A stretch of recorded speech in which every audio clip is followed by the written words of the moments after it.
I'm Larry Ray, President and CEO of American Manganese Inc., listed on the TSX Venture, ticker symbol AMY, A-M-Y, with proprietary patents in the U.S., China, and South Africa. Our focus is on recycling lithium-ion batteries for electric vehicles. China recently legislated the responsibility for recycling onto their electric vehicle manufacturers and importers. For more information, please visit AmericanManganeseInc.com or phone me, Larry Ray, at 778-574-4444.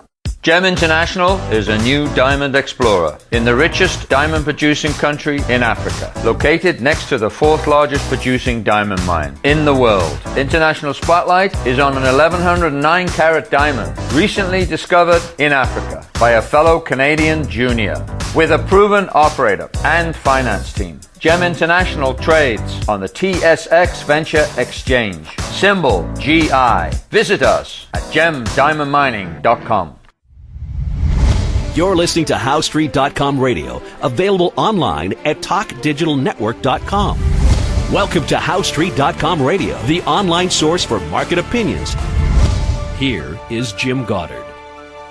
My guest is James Corbett. He's the publisher of thecorbettreport.com and editorial writer for the International Forecaster. He's speaking to us from Japan, where he has worked and lived since 2004.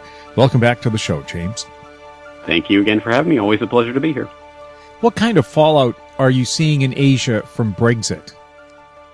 I think the fallout is the same global pattern that we're seeing, which is flight to safety is the order of the day, as people really don't know how to trade Brexit yet, because of course nothing has really been established politically or financially.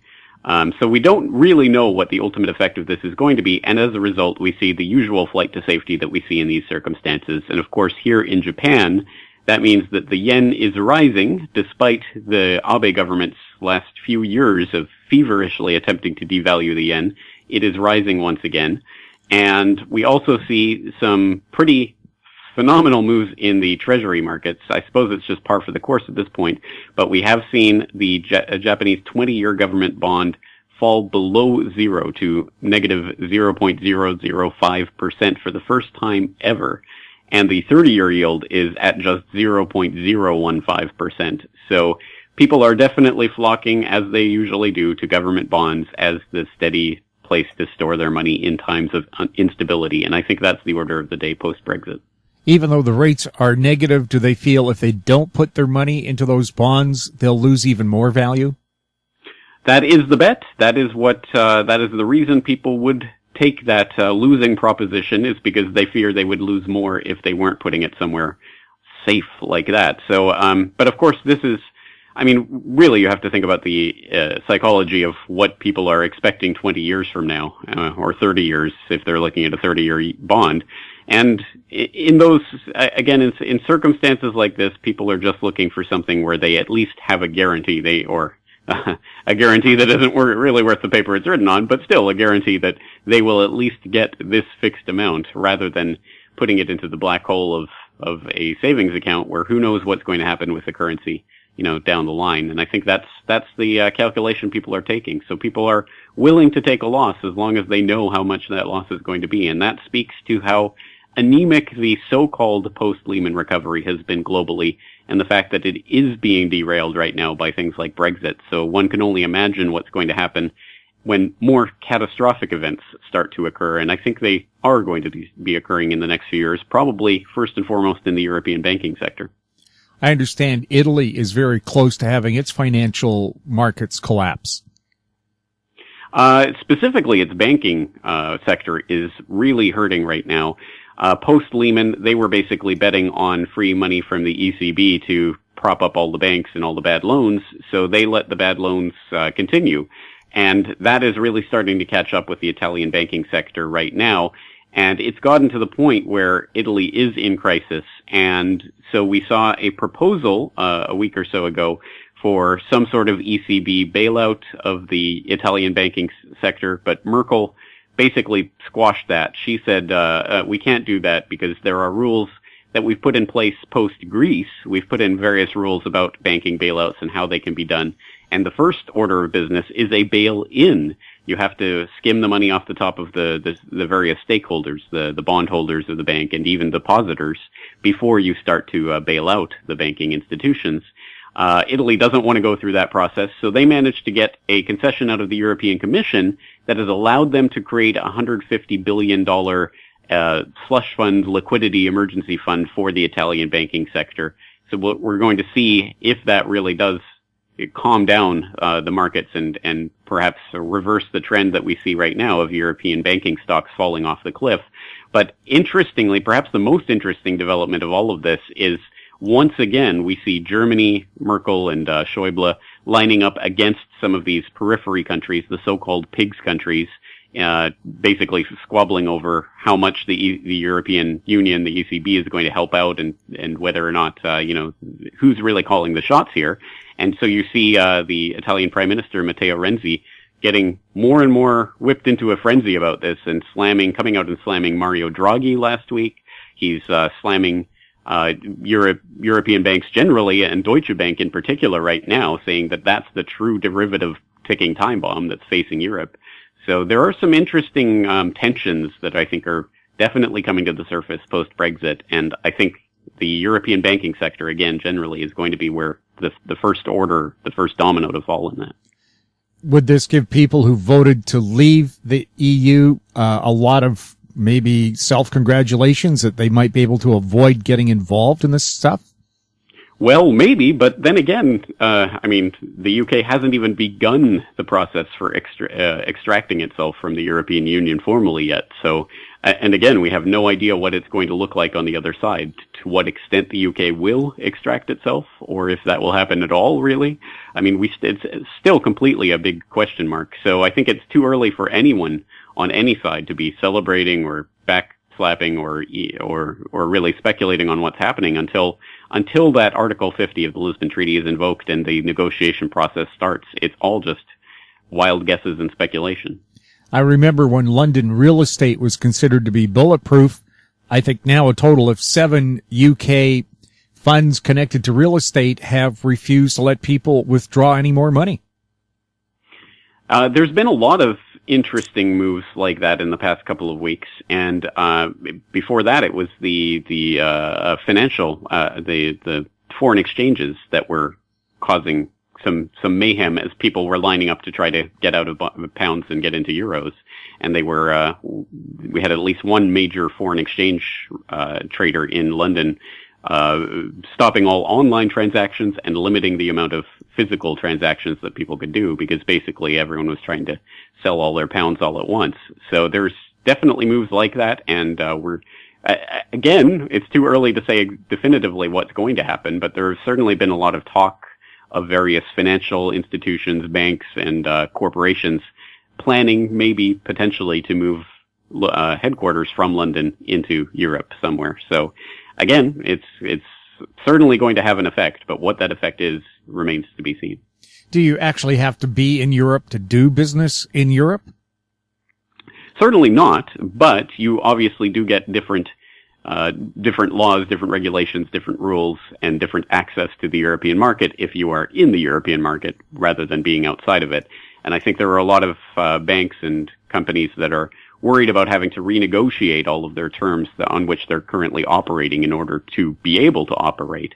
And one of the things that's already come to the table, it's already been floated, I believe, by French President Hollande, was to say that the City of London, a lot of the financial institutions in the City of London are currently acting as clearing houses for euros. But obviously that can't happen if the UK extracts itself from the European Union. So those types of businesses will have to either locate in Europe or stop doing those types of transactions. So there is even a possibility that this will severely hamper the City of London and the various financial institutions that populate the so-called square mile. Of course, London does have the highest number of billionaires in the world. Do you think they're concerned? I think they have to be, because again, so much of this is up in the air, and there is a way that we could imagine that in the long term this does play out in their interests. It certainly could, but again, there's a lot at stake, and there will obviously be some winners and losers, as there always is with these types of shakeups. And I think it depends on which way people are invested. And of course, we saw that story come out in the wake of Brexit that that Soros had been particularly hurt by this because he was long pound and he got caught out by and surprised by the vote. But I tend to take those stories, examining the positions of people like Soros or Buffett, with a hefty grain of salt, because obviously these are people whose investments are market making in a lot of ways, and they do have the power to influence decisions. So I think there's a lot of misinformation and disinformation and false leads presented about the positions of these people. But at least that presents a sort of window into that phenomenon, that the positions of important investors can certainly hinge on whether or not they bet correctly going into the Brexit vote. What do you make of all these leaders who called for the vote to leave Europe, and now they're all stepping down from their political positions? Boris Johnson, the former mayor of London, says he won't run for the Conservative Party leadership. You have the leader of UKIP, the Independence Party, saying, oh, it's great we voted to exit, but I'm not going to be around to have anything to do with it. It almost reminds me of the kid that urges all the other kids to throw rocks at a hornet's nest, and when it falls, they're the first to run away. Yes, I get that the impression that people are putting around about that. But I think for Boris Johnson, I mean, it's probably for the best for the people of the UK that he's not going to be running for Prime Minister. But I do hear that, well, I take this for what it's worth. It's unsubstantiated rumor at this point. But I have heard that Rupert Murdoch was not happy about the possibility of a Boris Johnson prime ministership. So he was threatening to release some goods on Boris Johnson, some skeletons in his closet, which shouldn't be surprising considering he's already lost positions in the past because he lied in public about affairs he was having and things of that nature. So I'm sure he does have skeletons in the closet. And I don't think he was even particularly interested in Brexit. I think he just jumped on that bandwagon because he saw which way the winds were blowing. For Nigel Farage, well, first of all, he's a member of European Parliament. He's not a member of the British Parliament, so he really has no power, authority, position of any sort within the UK structure, the UK political structure. He's a member of European Parliament, which obviously is going to be phased out when the UK finds a way to extricate itself from the European Union. And the entire point of UKIP in the European Parliament was basically to get this referendum and to get it the way that it went. So in a sense, I think that this is really just the fulfillment of that political ambition, which was to get this vote and to get the UK out of the EU. And once that's been fulfilled, I think he's stepping aside saying, well, that was the job that we set out to do. And the rest is going to be, the internal British politics. So I don't see that as particularly a running away. I think that's just the fulfillment of his duty.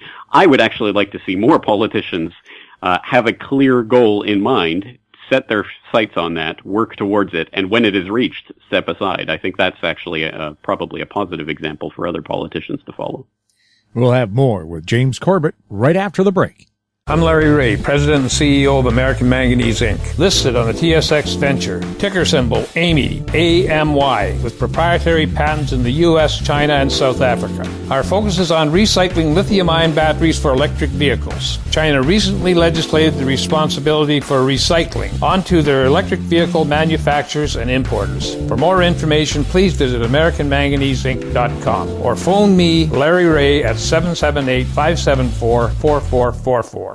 Gem International is a new diamond explorer in the richest diamond producing country in Africa, located next to the fourth largest producing diamond mine in the world. International Spotlight is on an 1109 carat diamond recently discovered in Africa by a fellow Canadian junior with a proven operator and finance team. Gem International trades on the TSX Venture Exchange, symbol GI. Visit us at gemdiamondmining.com. Welcome back. We're speaking with James Corbett. James, I see the Chinese yuan has been falling in value. Is that a deliberate move on their part or just something that's naturally happening? Yes. Well, we have to keep in mind there are two different yuan fixes, as it were. There's the fix that comes from the Bank of China, which sets an exchange rate. But then there's the free trading yuan, which is based in Hong Kong and is a market mechanism. And generally, they move in the same direction, even if they're not exactly in lockstep. So we have to understand that. But yes, when the official yuan is pegged by the Bank of China, that is, every time that moves, that is a deliberate move that happens. And there are certain rules for how much they can revalue at any one time, and it has to do with the last trading high and low on the last day and a certain percentage and all of those types of chicanery.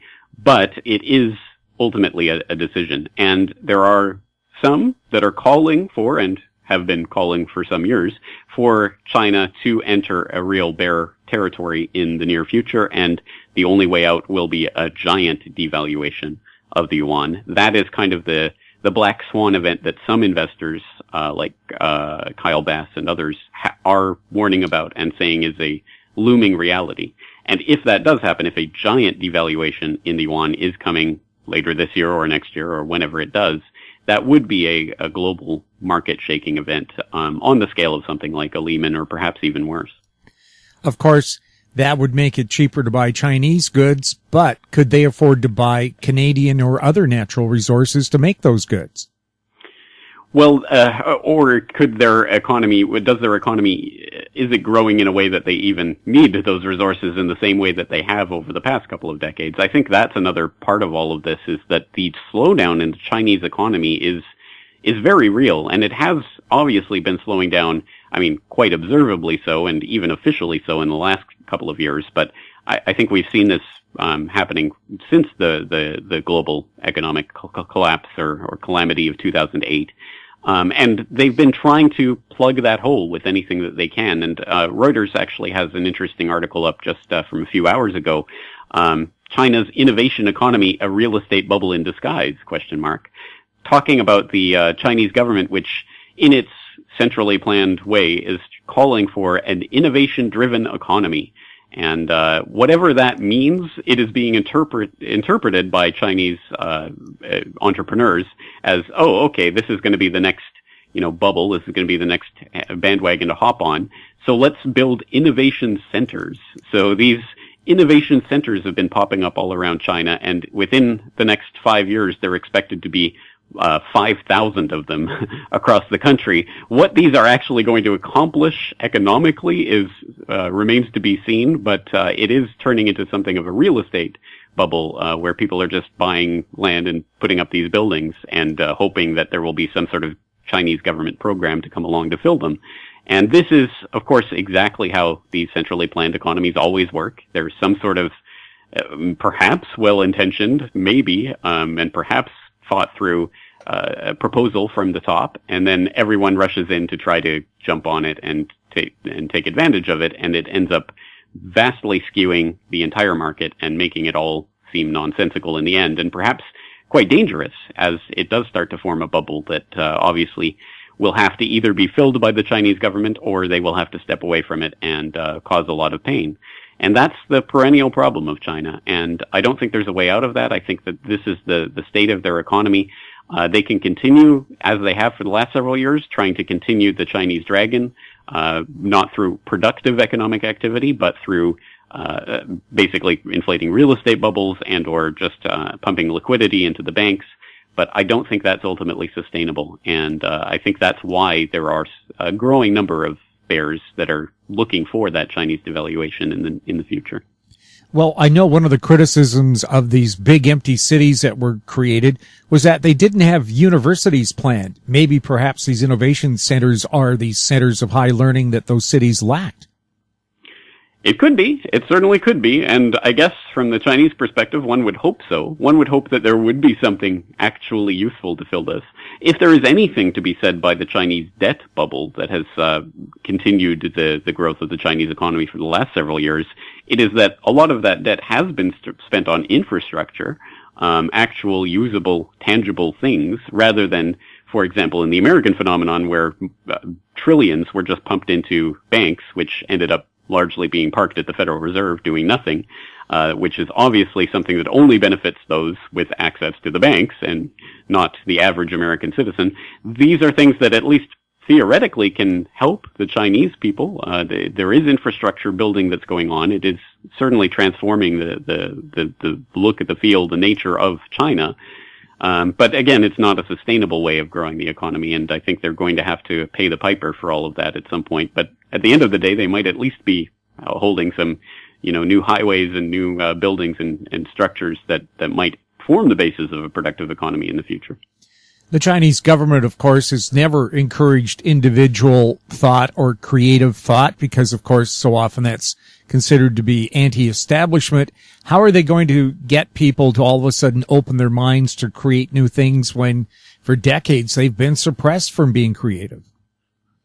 Well, I think the human spirit, the human factor in all of this can't be underestimated. There is culture, there are governments, there are environments that develop that make it more or less possible for people to reach their full potential, but I think that potential still exists in humanity, and there will always be people striving to fulfill basic human needs and desires and interests. And one example of that, actually, that does speak to that, just recently announced China completes the world's biggest radio telescope in search of alien life, and they have just created their 500-meter aperture spherical telescope, which is now operational in Pingtang County in Guizhou province.